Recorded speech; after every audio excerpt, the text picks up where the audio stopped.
Now that we finished sanding, we're ready to paint.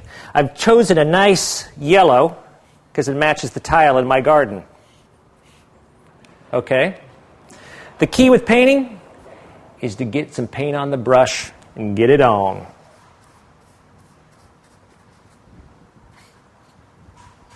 I think this is going to look nice.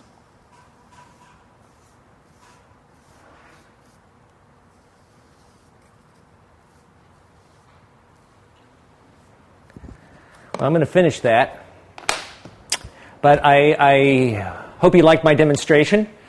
Again, my name is Michael Etrode with expertvillage.com.